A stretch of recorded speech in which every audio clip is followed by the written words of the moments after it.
السلام علیکم، دس از سفیر خان. امید ہے کہ سب خیریت سے ہوں گے. کچھ دنوں پہلے ہم نے ایک ویڈیو اپلوڈ کی تھی مس رائنا کے ساتھ، جو کہ اردو لٹریچر سے وابستہ ہے، اور ہم نے انٹروڈکشن پہ بات کی تھی.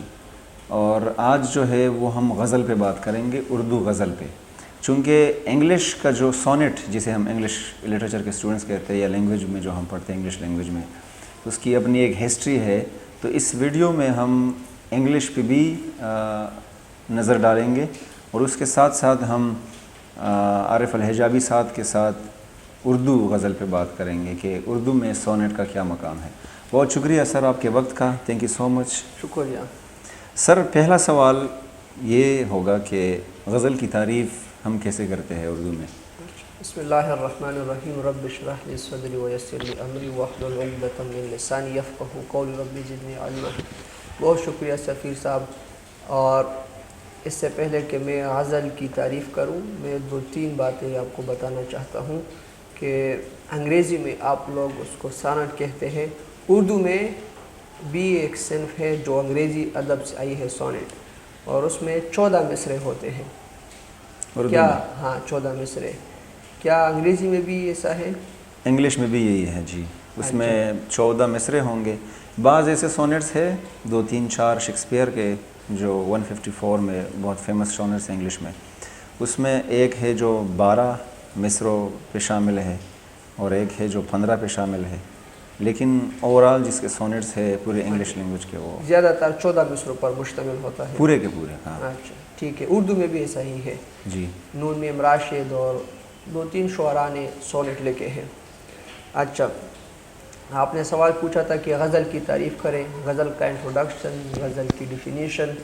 تو بیسیکلی غزل عربی زبان کا لفظ ہے، عربک ورڈز ہے، غزال سے نکلا ہے. اس کا لغوی مطلب ہے عورتوں سے باتیں کرنا، عورتوں کی باتیں کرنا، حسن و عشق اور محبت کی باتیں کرنا. جی. یہ غزل کا لغوی مطلب ہے. ہرن، جب کوئی شکاری کتا یا ہرن کو پکڑ لیتا ہے اور ہرن کے منہ سے جو دردناک چیخ نکلتی ہے بوقت خوف، یعنی خوف کے وقت، تو اس کو بھی غزل کہتے ہیں. تو کیا یہ اس کے ساتھ ریلیٹ کرتا ہے؟ ہاں، جب کوئی محبوب اپنے عاشق کی طرف، اپنے محب کی طرف ترچھی نگاہ سے دیکھتا ہے، جو اس کی نظروں کا تیر اور محبوب یہ عاشق کے دل میں پیوست ہو جاتا ہے، تو پھر جب وہ اپنے قلبی واردات کو، اپنے اندر کی کیفیات کو الفاظ کا جمع پہناتے ہیں، تو اس کو ہم غزل کہتے ہیں. یعنی جب کوئی تیر ہرن میں پیوست ہو جاتا ہے، جی جی جی، تو اس کو درد ہوتی ہے، تکلیف ہوتی ہے، تو اس تکلیف اور درد سے جو چیخ نکلتی ہے تو اس کو ہم غزل کہتے ہیں. آپ کے کہنے سے مراد یہ ہے کہ میں شاعر ہوں اور اس طرح مجھے کوئی فیلنگز وغیرہ آ گئے، اس کو باہر نکالنے، ایکسپریس کرنے میں. ہاں، اس کو غزل کہتے ہیں. ہم بہت رنج و الم سہتے ہیں، تب کہیں جا کے غزل کہتے ہیں. حسن کو چاند، جوانی کو کول کہتے ہیں، ان کی صورت نظر آئے تو غزل کہتے ہیں. یہ غزل کے چند اشعار تھے. سر، دوسرا سوال یہ ہے کہ غزل کی جو سٹرکچر ہے، ساتھ جسے ہم کہتے ہیں، فارم، جس فارم لٹریچر میں اسے فارم کہتے ہیں، وہ کیا ہے اردو کا؟ اچھا، چند باتیں ہیں، چند چیزیں ہیں. دیکھیے، آپ کو پتہ ہے کہ شاعری بھی ہم 2 حصوں میں تقسیم کرتے ہیں. جس طرح ہم نثر کو، پروس کو 2 حصوں میں ڈیوائڈ کرتے ہیں، افسانوی نثر یا غیر افسانوی نثر، افسانوی ادب یا غیر افسانوی ادب، جس میں افسانوی ادب میں ڈرامہ، ناول، افسانہ، short story, fiction, non fiction. ہاں بالکل. اسی طرح ہم شاعری کو بھی 2 حصوں میں تقسیم کرتے ہیں، ایک موضوعی شاعری، ایک حیاتی شاعری. یعنی ایک شاعری ہم موضوع سے ہم پہچان لیتے ہیں، یعنی حمد ہے، اللہ تعالیٰ کی تعریف بیان ہو رہی ہے، نبی علیہ السلام کی تعریف بیان ہو رہی ہے، تو یہ موضوعی شاعری ہے. موضوع سے ہم پہچانتے ہیں کہ یہ نعت ہے، یہ حمد ہے، یہ منقبت ہے. اور ایک ہے سٹرکچر، ساخت، حیتی، اس کو ہم کہتے ہیں. اب ایک مخصوص حیت ہے، مخصوص سٹرکچر ہے، سٹرکچر کو دیکھ کے ہم پہچانتے ہیں کہ یہ کون سا صنف ہے. تو چند چیزیں ہیں میں مختصراً ان پر روشنی ڈالنا چاہتا ہوں. پہلی چیز ہے مطلع. مطلع کہتے ہیں، اس کا جو لغوی مطلب ہے طلوع ہونا. اس طرح سورج طلوع ہوتا ہے، اب دیکھیں، اب ذرا غور کریں، سورج طلوع ہوتا ہے تو دن کا آغاز ہوتا ہے. غزل کے پہلے شعر کو مطلع کہتے ہیں. یہاں پر میں ایک کنفیوژن دور کرنا چاہتا ہوں. بہت سے طالب علم، بہت سے لوگ پڑھے لکھے بھی اس کو جو لٹریچر سے وابستہ ہے وہ یہاں پر غلطی کر جاتے ہیں. وہ غزل کے پہلے شعر کو مطلع کہتے ہیں، لیکن ساتھ میں دو کنڈیشن بھی ہے. اگر یہ دو کنڈیشن ہو، دو شرائط اس میں پائی جائے تو اس کو ہم مطلع کہیں گے. وہ ہم کافیہ ہو اور ہم ردیف ہو. پہلے شعر میں اگر کافیہ بھی ہو اور ردیف بھی ہو تو اس کو ہم مطلع کہیں گے. صحیح. یہ نتی ہماری قسمت کے وصال یار ہوتا، اگر اور جیتے رہتے یہی انتظار ہوتا. اس میں کافیہ بھی ہے، ردیف ہے. یہ آرزو تھی تجھے گل کے روبرو کرتے، ہم اور بلبل بیتاب گفتگو کرتے. روبرو اور گفتگو یہ کافیہ ہے، اور کرتے یہ ردیف ہے. تو اگر کسی غزل کے پہلے شعر میں اگر کافیہ اور ردیف موجود ہے تو اس کو ہم مطلع کہیں گے، اور مطلع سے غزل کا آغاز ہوتا ہے. دوسری چیز وہ سٹرکچر کے حوالے سے، یہ دیکھیں ایک شعر ہے، کافیہ بھی ہے، ردیف بھی ہے، تو اس کو ہم مطلع کہیں گے. پھر اس کے بعد جو دوسرا شعر آتا ہے اور اس میں بھی کافی اور ردیف ہے تو اس کو ہم کیا کہیں گے؟ اس کو ہم حسن مطلع کہتے ہیں گے یا مطلع ثالث کہتے ہیں. حسن مطلع، مطلع ثالث، مطلع رابع، مطلع خامس. یعنی اب ایک شاعر ہے، اس نے پوری غزل لکھی ہے جو سارے کے سارے مطلع ہیں، تو یہ ایسا بھی پاسبل ہے. ایک ہے مقطع. مقطع کہتے ہیں قطع کرنا، کاٹ دینا. اور غزل کا آخری شعر جس میں شاعر بالعموم اپنا تخلص استعمال کرتا ہے. میں ذرا کنفیوژن دور کر لوں، بالخصوص بالعموم، عام طور پر ایسا نہ ہو کہ اب اگر بعض شعراء اقبال اور فراز وہ مطلع میں بھی اپنا تخلص استعمال کرتے ہیں، تو ایسا نہ ہو کہ جو سامعین ہے وہ کنفیوز ہو جائے. شاعر مقطع میں بالعموم عام طور پر اپنا تخلص استعمال کرتا ہے، اور اس پہ غزل کا اختتام ہوتا ہے. غزل کا آخری شعر جس میں شاعر اپنا تخلص استعمال کرتا ہے بالعموم. اور ایک دوسری چیز ہے کافیہ اور ردیف. کافیہ کہتے ہیں ہم آواز الفاظ کو، جس طرح میں نے ایک شعر عرض کیا کہ ہم یہ آرزو تھی تجھے گل کے روبرو کرتے، ہم اور بلبل بیتاب گفتگو کرتے. یہ روبرو اور گفتگو یہ کافیہ ہے، ایک جیسی آوازیں دینے والے الفاظ. جس کی آواز ایک جیسی ہو، ہم آواز الفاظ، لیکن ان کی میننگ معنی جدا ہو.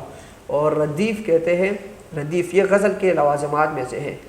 اور ردیف کے بعض غزلوں میں ردیف نہیں ہوتی، اس کو ہم غیر مردف غزل کہتے ہیں، اور بعض غزلوں میں ردیف ہوتی، اس کو ہم مردف غزل کہتے ہیں. کافیہ کے بعد جو لفظ بار بار ریپیٹ ہوتا ہے اس کو ہم ردیف کہتے ہیں. جی. اور سب سے اہم چیز جو ہے غزل کے حوالے سے وہ ہے تعزل. جو خوبصورت الفاظ سے اور جو کیفیات ہوتی ہے، خوبصورت تشبیہات اور خوبصورت استعارات اور خوبصورت الفاظ کے استعمال سے جو کیفیت پیدا ہوتی ہے اس کو تعزل کہتے ہیں. یہ سب سے اہم چیز ہے. انگلش میں جب ہم سونیٹ کی بات کرتے ہیں تو اس میں ہم پیٹرارکن سونیٹ، اٹلی سے آتی ہے، پیٹرارک کی سونیٹ سے یا ڈانٹے کے سونیٹس ہیں. اس میں ایسا ہوتا تھا کہ اس میں ایک آکٹیٹ ہوتا تھا اور ایک سیسٹیٹ ہوتا تھا، مطلب پہلے 8 لائنز پھر 6 لائنز. بالکل اسی طرح اردو میں بھی ہے. سوال تو یہی اسٹرکچر ہے. ہاں. شیکسپیئر جب یہ سرے اور وارڈ جب اس کو انگلینڈ میں لے کے آتے ہیں اور انگلش لینگویج میں وہ اپنے غزلیں سونیٹس لکھتے ہیں، پبلش کرتے ہیں، تو اسپینسر کا اپنا ایک سٹائل ہے، اسپینسیرین سٹینزا وغیرہ، وہ تو الگ چیز ہے. فلپ سڈنی نے بھی اچھے سونیٹس لکھے ہیں. شیکسپیئر کی جب ہم بات کریں تو وہ ان اٹیلین رائٹرز کو فالو نہیں کرتا. سونیٹ میں لائنز وہی ہے 14 کے 14، لیکن آپ اس میں تھیم جو ہے وہ کوٹرینز لکھتے ہیں. شیکسپیئر جو ہے 4 مصروں کا ایک سٹینزا لکھتا ہے، اور جب یہ 12 بن جاتے ہیں تو اینڈ میں وہ ایک کاپلیٹ لکھتا ہے، ایک شعر لکھتا ہے. وہ اس طرح کا ہے. اردو میں اس طرح کے اختلافات ہے یا نہیں؟ اردو میں جو جتنے بھی سونیٹ میں نے پڑھے ہیں وہ تو 14 پہ ہی ختم ہوتے ہیں. 14 مصرے، 14 لائنز اس میں ہوتے ہیں. لیکن غزل میں صرف غزل میں جو اشعار کی تعداد ہے، یہ آپ نے اہم پوائنٹ کی طرف اشارہ کر دیا. اور یہ سب سے اہم چیز ہے غزل میں اشعار کی تعداد. اب جو عموماً جو ہے وہ 5 ہیں اور زیادہ سے زیادہ 11، لیکن بعض ایسے شاعر بھی موجود ہیں جنہوں نے بہت 25 اور 30 تک بھی اشعار لکھے ہیں غزل میں. تو جو زیادہ ناقدی ہیں، جو زیادہ نقاد ہیں، وہ 5 پہ متفق ہے کہ کم از کم 5 اشعار ہونی چاہیے غزل کی. اور جو غزل کا خوبصورت شعر ہے اس کو ہم بیت الغزل کہتے ہیں. اب یہ میں اور آپ ڈیفائن نہیں کر سکتے، یہ جو علماء ہیں، غزل کے علماء، غزل کے ایکسپرٹس، وہ اس کو ڈیفائن کرتے ہیں کہ یہ غزل کا بہترین شعر ہے. اچھا، اردو ادب کی ہسٹری کی اگر بات کریں تو ازل گو جو بڑے شاعر ہیں یا سٹارٹ میں جو ہے جنہوں نے ازل کی شروعات کی، کسی اور لینگویج سے اسے اڈاپٹ کیا، کاپی کیا، اردو میں پیسٹ کر گئے، ان کے بارے میں ذرا بتائیں. اچھا، اردو کا جو یہ دیکھ کہ میں اب اختلافات ہیں، کوئی کسی کو مسعود سعد سلمان کو غزل کا پہلا شاعر مانتے ہیں، کوئی ولی دکنی کو. لیکن یہاں پر میں اس کی وضاحت کرنا چاہوں کہ اردو کے پہلے شاعر جو ہیں وہ مسعود سعد سلمان ہیں. امیر خسرو نے اور محمد غوفی نے اپنے تذکروں میں، اپنی کتابوں میں ان اور کا، یہ کون سی صدی کی بات ہو رہی ہے؟ یہ 7ویں محمد بن قاسم کے دور میں، جو بالکل اردو کا ابتدائی دور ہے. لیکن بدقسمتی سے ان کا سارا دیوان ختم سروائیول نہیں کر رہا. ہاں، سروائیول نہیں کر موجودہ رہا. نہیں. ہاں، تو اس لیے ہم اس کو ہم بس صرف جو امیر خسرو ہے اور محمد غوفی ہے انہوں نے ان کا تذکرہ کیا ہے کہ ان کے 3 دیوان تھے، ایک ہندی اور ایک فارسی اور ایک عربی میں. اچھا، اور جو اردو کا باقاعدہ غزل گو شاعر جو ہے اس کو وہ ولی دکنی ہے. بہت سے نقاد اس کو اردو غزل کا باقاعدہ اردو شاعری کا یا اردو غزل کا شاعر مانتے ہیں، وہ ہے ولی دکنی. ولی دکنی تو بہت بعد میں ہوگا. ہاں، یعنی جب یہ اردو زبان ریفائن ہوتی ہے. یہ کون سی صدی ہے؟ یہ 1700 کی بات ہے. جسے عشق کا تیر کاری لگے، اسے زندگی کیوں نہ باری لگے. یہ پہلے فارسی میں شاعری کرتے تھے. سعد اللہ گلشن تھے، کوئی اس کا نام ہے. انہوں نے ولی دکنی کو مشورہ دیا کہ آپ ریختہ میں، یعنی اردو کا پہلا نام ریختہ تھا، ریختہ بھی کہا جاتا تھا، تو ریختہ میں آپ شاعری کریں. تو پھر اب یہ فارسی سے اور دکنی شاعری سے اردو کی طرف منتقل ہوئے، راغب ہوئے، پھر اسی زبان میں انہوں نے شاعری کر دی. اور یہ آسان شاعری میں اگر آپ پہلے جو مسعود سعد سلمان کا دور ہے، اچھا، جو اردو کا پہلا صاحب دیوان شاعر ہے وہ ہے قلی قطب شاہ. لیکن وہ ساری دکنی شاعری، وہ اس کو جو پرانی جو اردو ابھی ابتدائی سٹیج میں ایولیوشن سے وہ گزر رہا ہے، ارتقاء کے مراحل سے گزر رہا ہے. تو یہ تین لوگ ہیں. اردو کا پہلا شاعر مسعود سعد سلمان، اردو کا پہلا غزل گو شاعر باقاعدہ غزل گو وہ ولی دکنی، اردو کا پہلا صاحب دیوان شاعر وہ محمد قلی قطب شاہ، اور یہ گولکنڈہ کے بادشاہ بھی تھے. باری نام ہے. اچھا سر، اس کے بعد سوال ہے، بہت عام سوال ہے لیکن بہت مشکل ہے. بہت سارے اسٹوڈنٹس کو اس میں مجھے خود مسئلہ ہے. غزل اور نظم میں کیا فرق ہے؟ ہاں، بریفلی اگر اس کو بس 2-3 باتیں اس کے حوالے سے عرض کروں گا. یہ ایسا سوال ہے کہ اس پر گھنٹوں لیکچر دے سکتے ہیں. پہلی بات یہ ہے کہ غزل کے حوالے سے اور نظم کے حوالے سے، غزل میں داخلیت ہوتی ہے، انر سے، آپ کے اندر کی چیزیں، اور نظم میں خارجیت پائی جاتی ہے، باہر کی چیزیں. یعنی جیسے میں نے ڈیفینیشن میں عرض کیا کہ آپ کے اندر کے جذبات، آپ کے اندر کی کیفیات، احساسات، جو قلبی واردات ہیں، آپ کے انر ہے، آپ کے اندر جو چیزیں ہیں وہ غزل میں پائی جاتی ہے، غزل میں بیان کی جاتی ہے. اور باہر جو مناظر سے یہ خوبصورت چیزیں یہ نظم میں پائی جاتی ہے.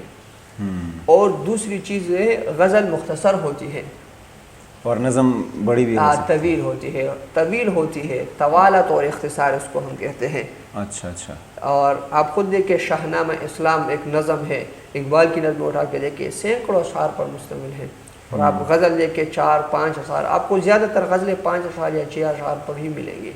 تو یہ سب سے اہم ڈفرنس ہے. اور غزل میں غزل کا ہر شعر علیحدہ مفہوم کا ہوتا ہے. پہلے شعر میں سیاست اور بات ہو گئی، دوسرے شعر میں عشق حقیقی کے حوالے سے، تیسرے شعر میں عشق مجازی کے حوالے سے، چوتھے شعر میں اخلاق کے حوالے سے، اور نظم میں بس ایک ہی موضوع پر مسلسل بات کی جاتی ہے. تو یہ ڈیفرنس ہے. اور نظم کا کوئی خاص موضوع ہوتا ہے، ٹائٹل ہوتا ہے. اس میں رائمنگ اسکیم وغیرہ یہ بھی ہوتی ہے. غزل نظم کے ٹائپس ہوتے ہیں نا، وہ آزاد نظم وغیرہ، ہاں. لیکن غزل میں یہ ساری چیزیں آپ کراس نہیں کر سکتے. آزاد نظم ہے، پابند نظم ہے، معرہ نظم ہے. جی جی. ہاں، یہ بلینک ورس اور فری ورس یہ انگریزی سے ہی اردو میں آئی ہے. جی جی جی. سر ہم غزل پہ بات کرتے آ رہے ہیں کچھ منٹ سے. ہم نے وہ شعراء بھی آپ نے بتائے جنہوں نے غزل کی شروعات کی تھی اردو میں. کون سے ایسے اردو کے شاعر ہیں جو غزل کے لیے فیمس ہے؟ ہاں جی. وہ اگر ولی دکنی کلاسک دور میں اگر ہم بات کریں، کلاسک دور میں تو ولی دکنی ہے، میر تقی میر ہے، غالب ہے، مومن خان مومن ہے. تم میرے پاس ہوتے ہو گویا جب کوئی دوسرا نہیں ہوتا. غالب تو آپ سب جانتے ہیں. جی جی. جو مختلف نقاد ہیں وہ کہتے ہیں کہ غزل کے سب سے بڑے شاعر وہ غالب ہے اور نظم کے سب سے بڑے شاعر اقبال ہیں. لیکن اگر آپ اقبال کی غزل آپ اٹھا کے دیکھ لیں تو یہ دونوں آپ فیصلہ نہیں کر سکتے کہ غالب بڑا ہے. جب آپ غالب کو پڑھیں گے تو آپ کو اقبال چھوٹا نظر آئے گا. پھر جب آپ اقبال کی غزلوں کو پڑھیں گے تو آپ کو غالب چھوٹا نظر آئے گا. جی. تو یہ چند نام ہے بڑے بڑے. اور بھی بہت سے سینکڑوں لوگوں نے غزل میں تب آزمائی کی ہے، لیکن میر، غالب، شیفتہ، مومن، آتش، ناسخ اور اقبال، فراز، فیض یہ سارے غزل کے بڑے بڑے شعراء ہیں. بہت شکریہ سر. آگے ہم آپ سے بہت سارے سوال پوچھیں گے انشاءاللہ اور الگ الگ ٹاپکس پہ بات کریں گے انشاءاللہ. بہت شکریہ ویورز، اور چینل کو سبسکرائب کریں آگے لٹریچر کو جاننے کے لیے. Thank you so much.